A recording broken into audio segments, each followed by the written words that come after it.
মনে করার কোনো সুযোগ নাই। এই যে অটো, এই যে অটোর অবস্থা, এই অবস্থা। Hello guys, welcome back.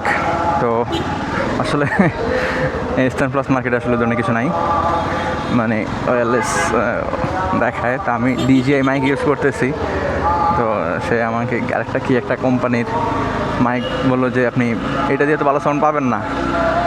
3200 টাকা দামের একটা মাইক, নামটা ঠিক মনে আসতেছে না। তো বলতেছে যে ওইটা আপনি ইউজ করেন, ওইটার কোয়ালিটি আরও ভালো পাবেন। আমি বললাম যে তাই নাকি? বল যে হ্যাঁ, আপনার এটা তো ইয়ে দেখে এই জন্য কোয়ালিটি ভালো না। ও আচ্ছা, ঠিক আছে। এই আর কি অবস্থা। তো আসলে এখানে তো ভাই ওয়্যার তেমন কোনো নাই, ম্যাক্সিমাম দোকানে নাই। দুই একটা দোকানে যা আছে এগুলো তাও খুব একটা সাউন্ড কোয়ালিটি ভালো আসে না, সাপোর্টও করে না। এই আর কি অবস্থা। তো এখন চলে যাচ্ছি বাসার দিকে, আর আবার হয়তো দেখবো অন্য কোনো সময়। আর যাওয়ার সময় একটা ওষুধ নিয়ে যেতে হবে, ইঞ্জিনের জন্য একটা ওষুধ নিতে হবে। ওষুধটা নিব এখন। হ্যাঁ, পপুলার আছে, দেখি পপুলার থেকে নেওয়া যায়।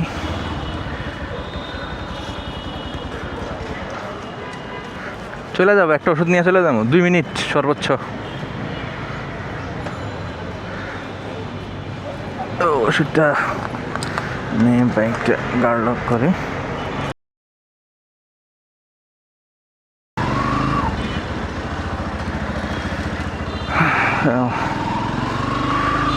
আল্লাহর নামে শুরু করলাম। রাস্তা জ্যাম নাই, বেশিক্ষণ লাগবে না, হয়তো 5-7 মিনিট লাগতে পারে।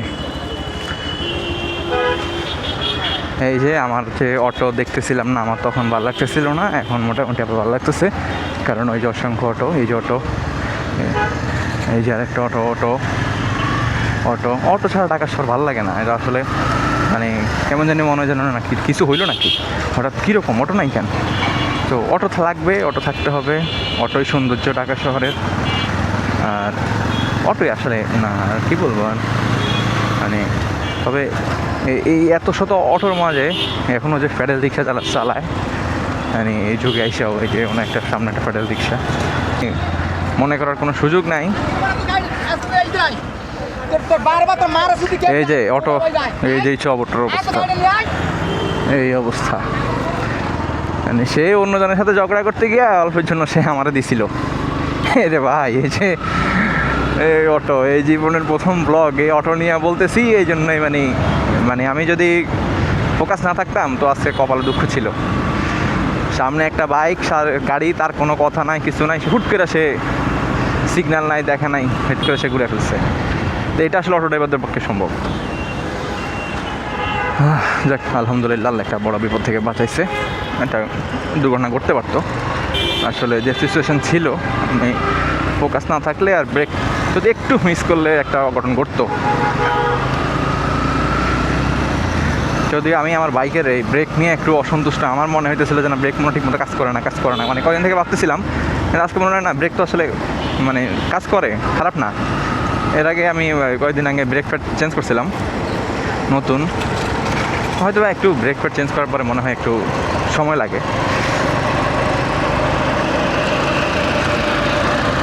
তো একটা বিষয় ভাই, আমি আসলে প্রফেশনাল মোটো ব্লগার না।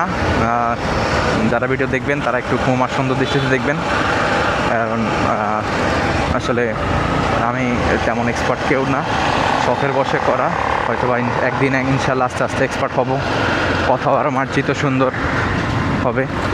তো আপাতত সবাই ক্ষমা সুন্দর দৃষ্টিতে দেখবেন।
বাতাস, প্রচুর বাতাস।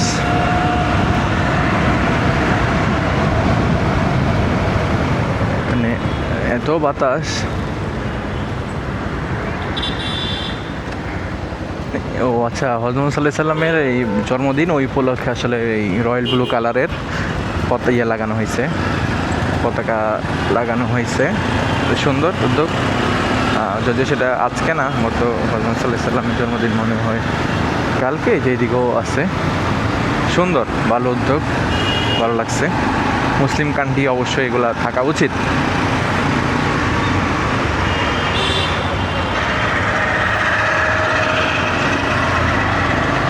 টানা 2 দিন ছুটি তো আসলে, এই জন্য মনে হয় ঢাকা একটু খালি। আজকে শুক্রবার, আবার শনিবারও বন্ধ, সরকারি ছুটি, সবই বন্ধ আসলে। দোকানপাট, ব্যবসা বাণিজ্য প্রতিষ্ঠান সবই বন্ধ। তো এই জন্য মনে হয় একটু ঢাকাটা একটু খালি খালি। অনেকে হয়তো চলে গেছে গ্রামে, যারা গ্রামে যায়, অনেকেই থাকে এখানে কর্মসূত্রে, তারা চলে যাওয়াতে তো ঢাকাটা একটু খালি। আসলে যানজটের টাকা তো একটা দেখা যায়, অতিরিক্ত এই যানজট এসবের কারণে যখন একটু খালি থাকে তখন আসলে জিনিসটা ভালো লাগে।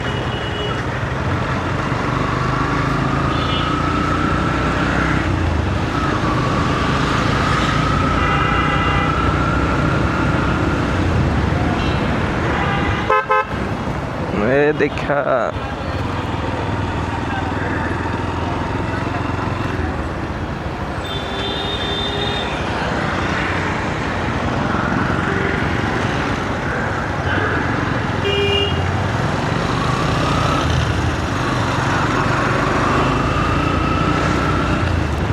হচ্ছে সেই বঙ্গবাজার, এটা কাজ চলতেছে, চলে আসছি।